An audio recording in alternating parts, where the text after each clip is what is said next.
Welcome to the biology class, and I am your educator Khushbu Bharadwaj. Today we are going to discuss some of the previous year's questions of GATE Excel 2019 from the subject biochemistry, and I have chosen the level of these questions from easy to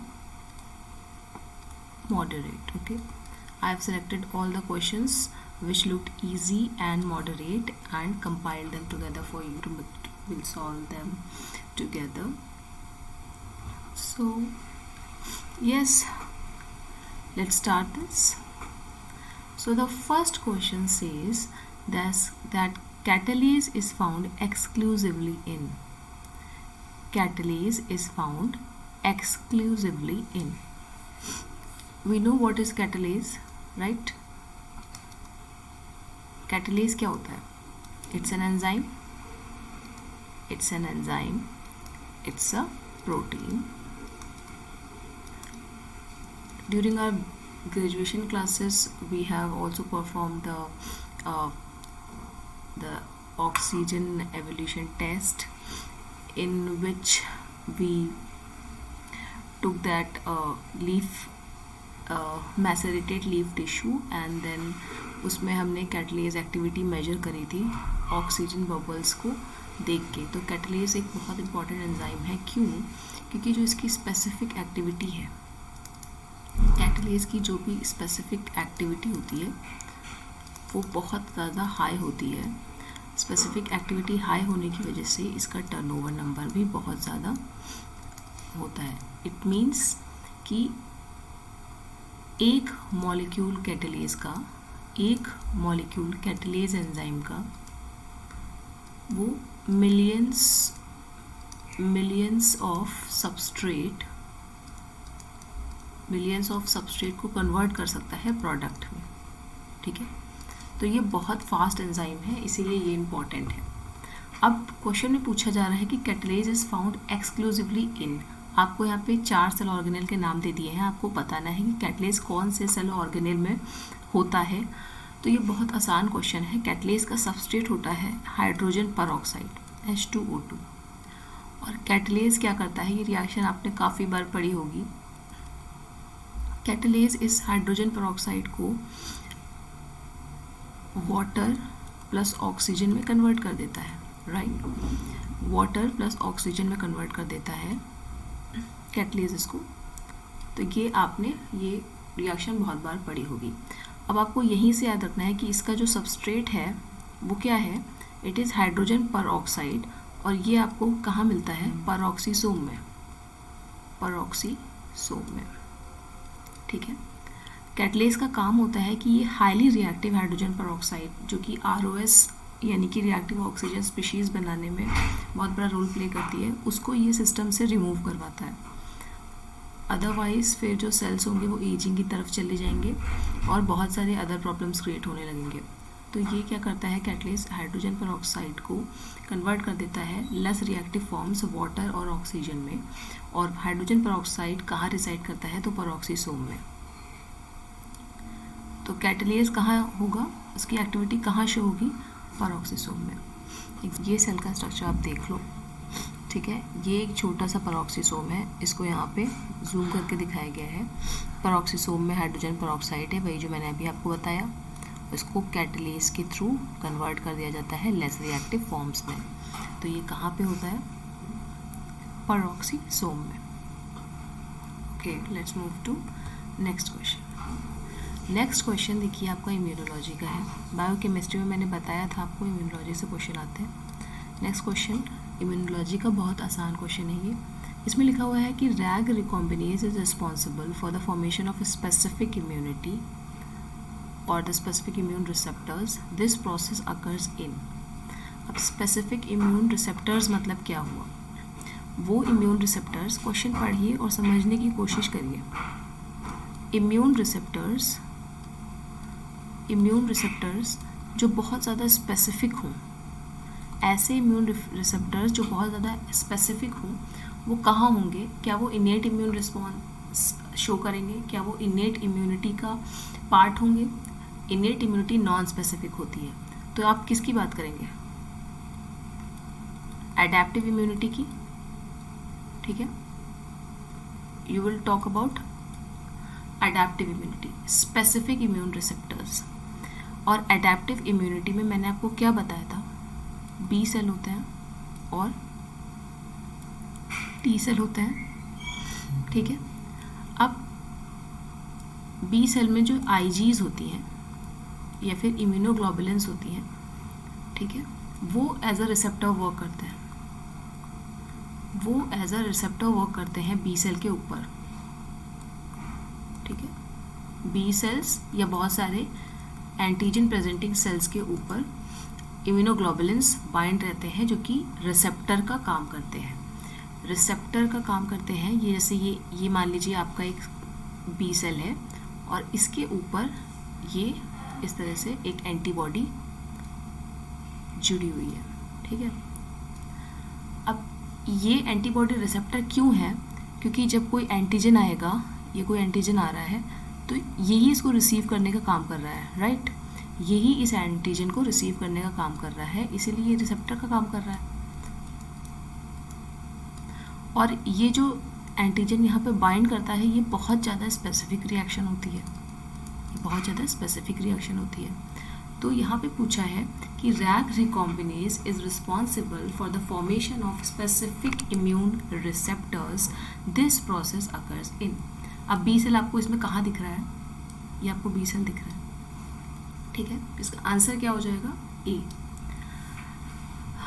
दूसरी बात, जब आप immunoglobulin जो IGs हैं उनकी जब आप synthesis पढ़ेंगे कि इम्यूनोग्लोबुलिन्स का जो जीन्स से जो इम्यूनोग्लोबुलिन्स बनती हैं, जो इसके लिए जीन्स होते हैं, ठीक है, उनमें बहुत ज़्यादा रिकॉम्बिनेशन होता है। 10 to the power 10 कॉम्बिनेशंस हो सकते हैं इन जीन्स के, 10 to the power 10 कॉम्बिनेशंस हो सकते हैं इम्यूनोग्लोबुलिन के लिए जो जीन्स प्रेजेंट होते हैं उनमें। वो जो जीन सेगमेंट होते हैं वो आपस में रिकॉम्बाइन होते रहते हैं, ठीक है। और रिकॉम्बाइन करके नया नया सीक्वेंस बनता है, जिसकी वजह से इतनी ज़्यादा स्पेसिफिसिटी मिलती है कि लिमिटलेस फॉरेन ऑर्गेनिजम्स के लिए या लिमिटलेस फॉरेन पैथोजेंस के लिए आपकी बॉडी में अलग अलग तरह की इम्यूनोग्लोबुलिन्स डेवलप हो जाती हैं। ऐसा क्यों होता है? क्योंकि जो इम्यूनोग्लोबुलिन्स के जीन होते हैं उनमें रिकॉम्बिनेशन बहुत ज़्यादा होता है, और वो रिकॉम्बिनेशन होने के लिए जो एंजाइम रिस्पॉन्सिबल होता है उसे आप कहते हैं रैग रिकॉम्बिनेज। क्या कहते हैं आप उसे? Rag recombinase. ये दो टाइप का होता है, रैग 1 एंड रैग 2। जब आप इम्यूनोग्लोबुलिन्स का डाइवर्सिटी कैसे डेवलप होती है, जब आप उसके जीन्स में ये चीज़ स्टडी करोगे तो वहाँ पे आपको ये नाम देखने को मिलेगा। तो इसको एक तो आपको अगर रैग रिकॉम्बिनेज के बारे में नहीं पता है तो मैंने ये टर्म देख के आपको बता दिया कि आपको एक क्वेश्चन कैसे सॉल्व करना है। नेक्स्ट, अगर आपको ये नहीं समझ में आता है कि स्पेसिफिक इम्यून रिसेप्टर्स क्या है, स्पेसिफिक इम्यूनिटी क्या है, तो फिर आप रैग रिकॉम्बिनेज के बेसिस पे भी ये क्वेश्चन बहुत आसानी से सॉल्व कर सकते थे। तो इसका लेवल काफ़ी ज़्यादा इजी था, पर क्वेश्चन की लैंग्वेज में ही आंसर छुपा हुआ था। Next is what is the example of substrate level phosphorylation in glycolysis? What is substrate level phosphorylation? Substrate level phosphorylation का मतलब होता है कि अगर किसी सबस्ट्रेट के साथ फॉस्फेट जुड़ा हुआ है, किसी सबस्ट्रेट में एक फॉस्फेट ग्रुप है, तो वो फॉस्फेट ग्रुप उस सबस्ट्रेट से निकल के ATP में आ जाए, राइट। ये फॉस्फेट ग्रुप जो सबस्ट्रेट में था ये ATP के प्रोडक्शन में यूज़ हो जाए, इसको कहते हैं सबस्ट्रेट लेवल फॉस्फोराइलेशन। अब इसका आंसर क्या होगा, उसके लिए आपको पता होना चाहिए ग्लाइकोलिसिस के स्टेप्स क्या क्या होते हैं। तो एक एक करके चेक करते हैं। इन्होंने पहला पूछा है कि conversion of glucose to glucose 6 phosphate is a substrate level phosphorylation. अब देख लो, फर्स्ट स्टेप होता है ग्लूकोज में ATP से एक फॉस्फेट का ट्रांसफ़र होना और 6th पोजीशन पे वो फॉस्फेट आके लग जाता है, ठीक है। ये फॉस्फेट आप देख रहे हैं 6th पोजीशन पे लगा हुआ है, राइट। 6th पोजीशन पे एक फॉस्फेट का ऐड हो जाना थ्रू एटीपी, क्या ये सबस्ट्रेट लेवल फॉस्फोराइलेशन है? यहाँ तो सबस्ट्रेट में फॉस्फेट ग्रुप ऐड हो रहा है एटीपी के थ्रू, तो क्या ये आंसर हो सकता है? अभी मैंने बताया एसएलपी का मतलब होता है सबस्ट्रेट में जो फॉस्फेट है उससे एटीपी का प्रोडक्शन, यहाँ तो एटीपी से सबस्ट्रेट में फॉस्फेट जा रहा है, तो ये आपका आंसर नहीं हो सकता। नेक्स्ट आप बी देखो, conversion of glyceraldehyde three phosphate to one three phosphoglycerate, conversion of glyceraldehyde three phosphate to one three phosphoglycerate, this step, glyceraldehyde three phosphate का कन्वर्ट होना 1,3-फॉस्फोग्लिसरेट, क्या यहाँ पे आपको दिख रहा है कि कहीं पे भी एटीपी का प्रोडक्शन हो रहा हो? नो, तो ये आपका आंसर नहीं हो सकता है। ठीक है, ये आपका आंसर नहीं हो सकता है। देखते हैं ऑप्शन सी में लिखा हुआ है कन्वर्जन ऑफ 1,3-बिसफॉस्फोग्लिसरेज टू 3-फॉस्फोग्लिसरेट। अब यहाँ पे आप देखो, यहाँ पे लिखा हुआ है 1,3-बिसफॉस्फो, यानी कि यहाँ पे फर्स्ट पोजीशन पे भी फॉस्फेट लगा हुआ है, थर्ड पोजीशन पे भी फॉस्फेट लगा हुआ है, राइट। लेकिन यहाँ पे आप क्या देख रहे हैं कि यहाँ पे एक फॉस्फेट गायब है, एक फॉस्फेट यहाँ पे गायब है, 3-फॉस्फोग्लिसरेट हो गया है ये।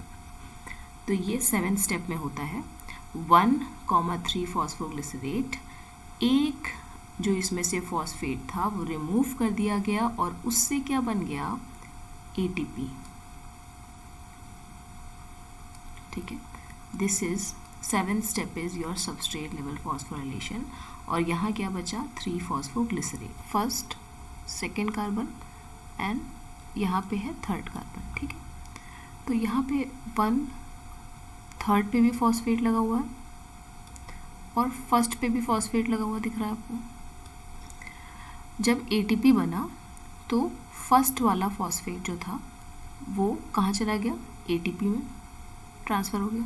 यहाँ पे जो फॉस्फेट था वो कहाँ चला गया? एटीपी के प्रोडक्शन में यूज़ हो गया। और थर्ड पोजीशन पे आप देख लो अभी भी फॉस्फेट है, इसीलिए इस मॉलिक्यूल को हम कह रहे हैं 3-फॉस्फोग्लिसरेट और यहाँ पे सबस्ट्रेट लेवल फॉस्फोराइलेशन हो रहा है। तो आपका आंसर क्या होगा? This will be your correct answer. Conversion of one three bisphosphoglycerate to three phosphoglycerate, ये फॉस्फेट फर्स्ट पोजीशन पे जो फॉस्फेट था वो एटीपी बनाने में यूज़ हो गया। नेक्स्ट भी देख लो, conversion of dihydroxy acetone phosphate to glyceraldehyde three phosphate, dihydroxy acetone phosphate into glyceraldehyde three phosphate, this step. यहाँ पे तो कुछ भी नहीं हो रहा है, ओके राइट, कोई एटीपी का प्रोडक्शन होते हुए इस स्टेप में नहीं दिख रहा है, तो ये गलत है। तो कितना आसान क्वेश्चन था ये, इसमें कुछ भी नहीं था। अगर आपके माइंड में ये सारे चेन्स हैं, रिएक्शंस आपको याद हैं, तो आप ये क्वेश्चन बहुत आसानी से कर सकते थे। और अगर आपको नहीं भी याद है और इतना भी आप ध्यान दे लो कि यहाँ पे 2 फॉस्फेट हैं और यहाँ पे एक ही फॉस्फेट है, तो आपको पता चल जाएगा कि एटीपी यहीं से बना होगा। नेक्स्ट आप देखिए, the light harvesting pigment not used for cyanobacteria for photosynthesis. कौन सा लाइट हार्वेस्टिंग पिगमेंट साइनोबैक्टीरिया नहीं यूज़ करते हैं? तो आप जरा यहाँ आ जाइए, इन तीनों ऑप्शन में आइए। Phycobilin, what is phycobilin? Phycus, right, phycus means alga. इन सब में फाइको लिखा हुआ है, सब एल्गी में होते हैं, राइट। अब फाइको जो कलर होता है, फाइकोबिलिन, ये जो होता है ये ब्लू पिगमेंट होता है and it is a blue green algae, तो ये पिगमेंट इसमें होगा। Phyco erythrobilin, erythro means red colour और बिलिन मतलब प्रोटीन, ये भी साइनोबैक्टीरिया में प्रेजेंट होता है। Then phyco cyanobilin, phyco means algae, cyan means blue colour या cyan color, somewhat blue, and bilin, it's a protein, ये भी algae में होता है। So all of these are present in PGA, but rhodopsin एक advanced pigment है, ठीक है, ये एक advanced pigment है जो ह्यूमंस की रॉड सेल्स में प्रेजेंट होता है।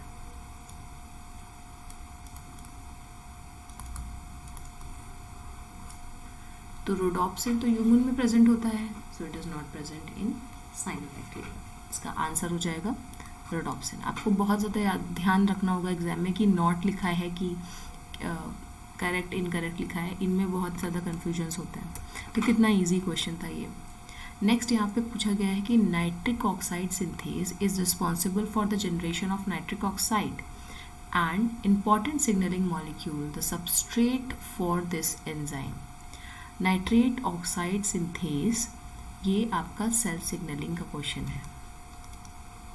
This question is from cell signalling. Now nitric oxide synthase जो है NOS, right, it is responsible for the generation of nitric oxide. Nitric oxide synthase एक एंजाइम है जो कि क्या बना रहा है, नाइट्रिक ऑक्साइड बना रहा है। पूछा है कि एक नाइट्रिक ऑक्साइड एक इम्पॉर्टेंट सिग्नलिंग मॉलिक्यूल है और इस एंजाइम का सबस्ट्रेट क्या होता है, ये किस पे एक्ट करता है। तो क्या ये ग्लाइसिन पे एक्ट करता है, लाइसिन, हिस्टीडीन, आर्जिनिन। इसका आंसर इस पिक्चर से आपको मिल जाएगा, जहाँ पे आप देख रहे हो कि नाइट्रिक ऑक्साइड सिंथेज आर्जिनिन को नाइट्रिक ऑक्साइड में कन्वर्ट कर रहा है, ठीक है। आर्जिनिन इसका सबस्ट्रेट होता है, आर्जिनिन को ये नाइट्रिक ऑक्साइड में कन्वर्ट कर देता है। अब इसकी signalling which is also from your immunology, this question is also from immuno and this question is really easy। कैसे, चलिए देखते हैं। Allergies are due to the hyper immune response drugs given to counter allergies target. यहाँ पे पूछा जा रहा है कि यहाँ पे पहले तो स्टेटमेंट दिया हुआ है कि एलर्जीज जो हैं वो हाइपर इम्यून रिस्पॉन्स से आती हैं। Allergies are due to hyper immune response, जब आपका इम्यून सिस्टम ये कैसे ठीक होती हैं, वो ड्रग्स कहाँ पे टारगेट करते हैं, क्वेश्चन इस बारे में।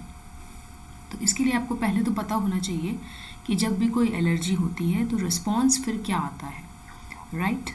तो जैसे आपके बॉडी में जो एलर्जिक रिएक्शंस होती हैं, ठीक है, आपकी बॉडी में जो एलर्जिक रिएक्शंस होती हैं वो किससे मीडिएटेड होती हैं, ये आपको याद रखना पड़ेगा। बेसोफिल्स, मास्ट सेल्स, इन दोनों पे ही प्रेजेंट होती हैं इम्यूनोग्लोबुलिन्स ई, ठीक है। IgE प्रेजेंट होता है जो कि एलर्जिक रिएक्शंस में बहुत बड़ा रोल प्ले करता है, ठीक है। अब चाहे वो बेसोफिल हो चाहे मास्ट सेल हो, उसके ऊपर IgE एज अ रिसेप्टर या मेम्ब्रेन बाउंड इम्यूनोग्लोबुलिन प्रेजेंट होती है, ठीक है। जैसे ही इसको एंटीजन मिलता है, यानी कि इसको एलर्जन मिलता है, ठीक है, यहाँ पे इसको एलर्जन बोलते हैं। जैसे ही इस एंटीबॉडी को एलर्जन से चार्ज करते हैं, रैपिड रिस्पॉन्स आता है। मान लीजिए ये आपका मास्ट सेल है, ठीक है, किसी टिश्यू में आपकी एलर्जी हुई या फिर आपके नोज़ में, मान लीजिए आपके नोज़ में पॉलन चले गए और वहाँ पे क्या होगा, जैसे ही पॉलन जाएंगे ये एलर्जन तुरंत वहाँ पे प्रेजेंट जो भी टिश्यूज़ होंगे, जो भी आपके लाइनिंग होगी आपके नेज़ल ट्यूब की, उसमें जो मास्ट सेल प्रेजेंट होंगे उनमें IgE रिसेप्टर होंगे या फिर मेम्ब्रेन बाउंड IgE होगी, उस पे एलर्जन बाइंड करेगा और एक रिस्पॉन्स जनरेट होगा। एक रिस्पॉन्स जनरेट होगा कि यहाँ पे प्रो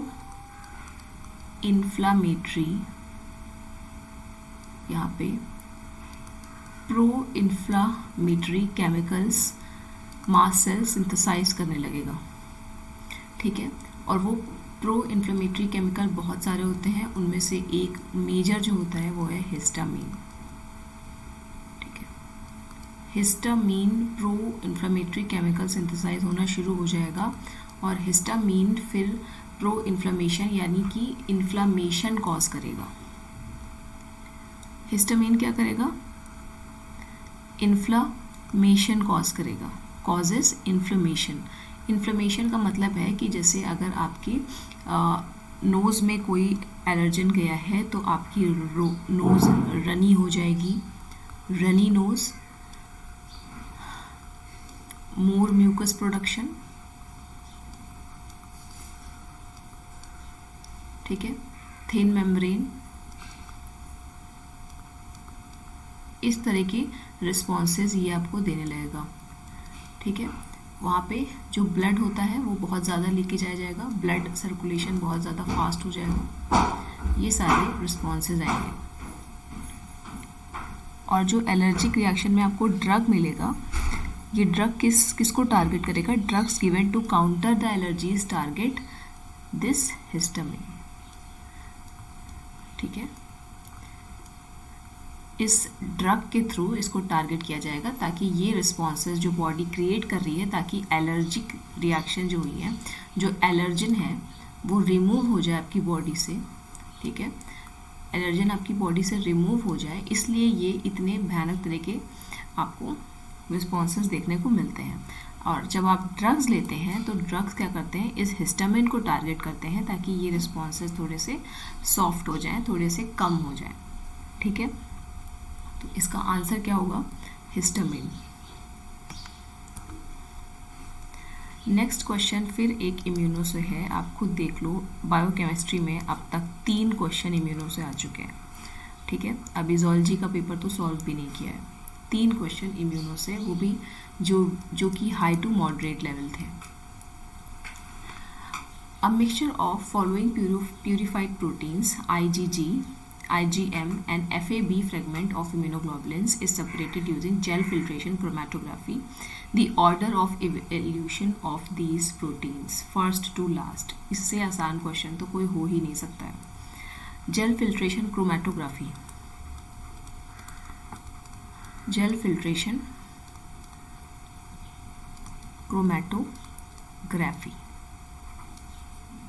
इस पे ये क्वेश्चन है। अब जेल फिल्ट्रेशन क्रोमेटोग्राफी में क्या होता है, ये आपके पास एक कॉलम है, इसमें कुछ बीड्स होते हैं, ठीक है, ये आपके पास एक कॉलम है, इनमें कुछ बीड्स होते हैं और अलग अलग मॉलिक्यूलर वेट के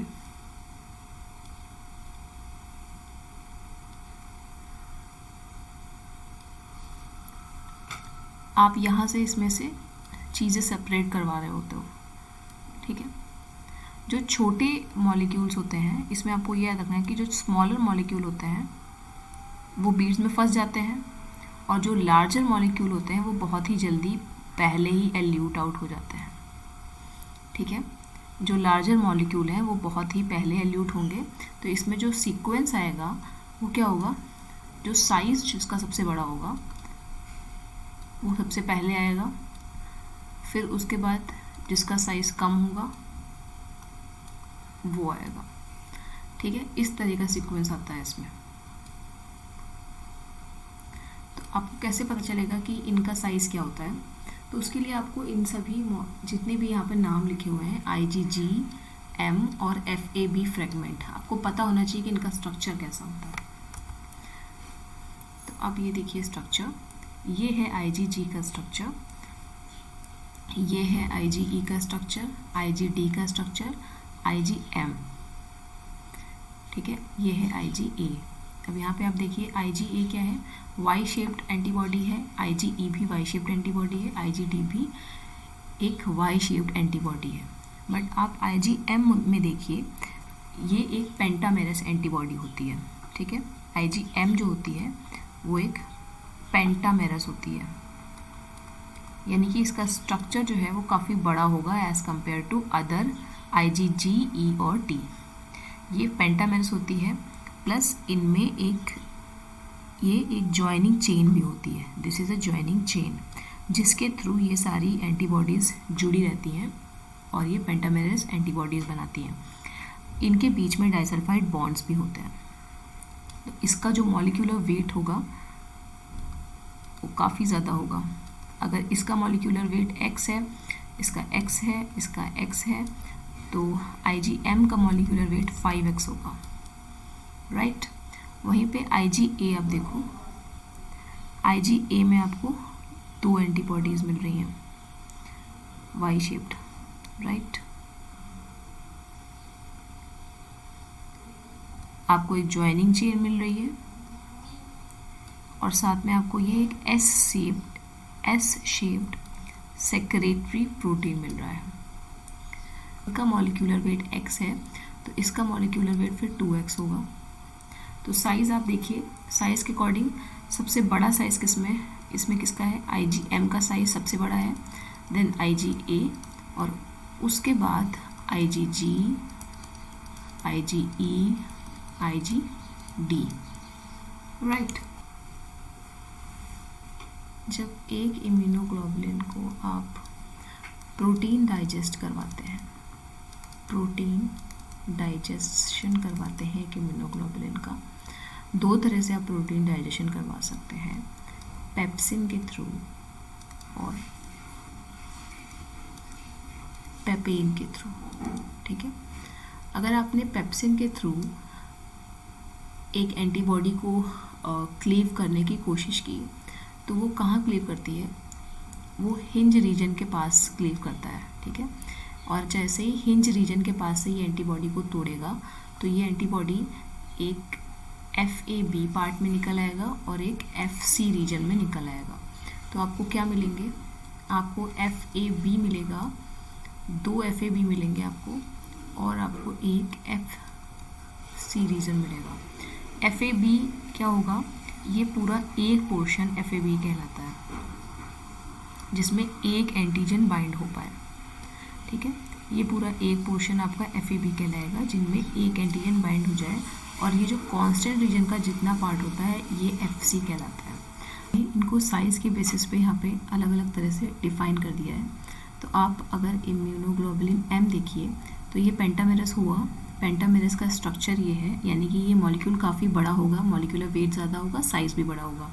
IgM एक सिंगल वाई शेप्ड टेट्रापेप्टाइड है जो कि पेंटामेरस स्ट्रक्चर से काफ़ी छोटा होगा।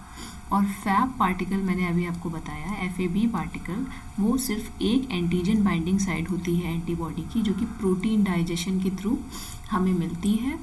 एंटीबॉडी की प्रोटीयोलिटिक डाइजेशन के थ्रू जब हम एक स्पेसिफिक एंजाइम यूज़ करते हैं तो हमें 2 FAB पार्टिकल और एक FC रीजन मिलता है। तो ये FAB पार्टिकल किसका बना होता है, variable light chain, constant light chain, heavy, variable heavy and constant heavy 1, इतना पार्ट होता है इसमें सिर्फ। और आप देख सकते हैं ये इस एंटीबॉडी का सिर्फ इतना पोर्शन है, तो जाहिर सी बात है ये स्मॉलेस्ट होगा।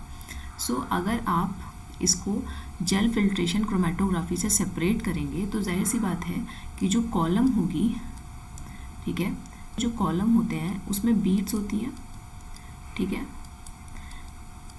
इस कॉलम में बीड्स होती हैं जो कि सिलिका या किसी और जेल की बनी होती हैं जिनमें होल्स होते हैं, राइट। जो छोटा मॉलिक्यूल होता है, जैसे कि मान लीजिए हमारे पास FAB स्मॉलेस्ट है, FAB इन बीड्स में जाके फंस जाएगा, और जो हैवीएस्ट मॉलिक्यूल होता है जैसे कि IgM, वो इन बीड्स में नहीं जा पाएंगी, इसलिए आराम से वो पहले एल्यूट हो जाएगा, ठीक है। तो जिसका साइज़ बड़ा होगा वो पहले एल्यूट होगा। वैसे ही IgG भी है, इसका साइज़ भी काफ़ी बड़ा है, तो ये भी इनमें नहीं फंसेगा, ये IgM के बाद आराम से IgG एल्यूट हो जाएगा। और लास्ट में ये जो FAB होता है ये लास्ट में एकदम एल्यूट आउट होगा, इसीलिए इसका आंसर होगा B, which is IgM, IgG, FAB fragment. I hope ये क्लियर हो गया होगा आपको। जेल फिल्ट्रेशन क्रोमेटोग्राफी में याद रखिएगा हमेशा जो सबसे बड़ा साइज होता है वो एल्यूट होता है फर्स्ट, ठीक है। उसके बाद जो जिसका साइज सबसे कम होता है that will elude at last, क्योंकि ये बीड्स में फंस जाता है। सो आई होप आपको समझ में आ गया होगा। नेक्स्ट क्लास में हम और क्वेश्चंस और PYQs डिस्कस करेंगे। Thank you so much for watching this. आप सब्सक्राइब करिए इस चैनल को ताकि और लोगों को इसका बेनिफिट मिल पाए। Thank you so much. Keep learning.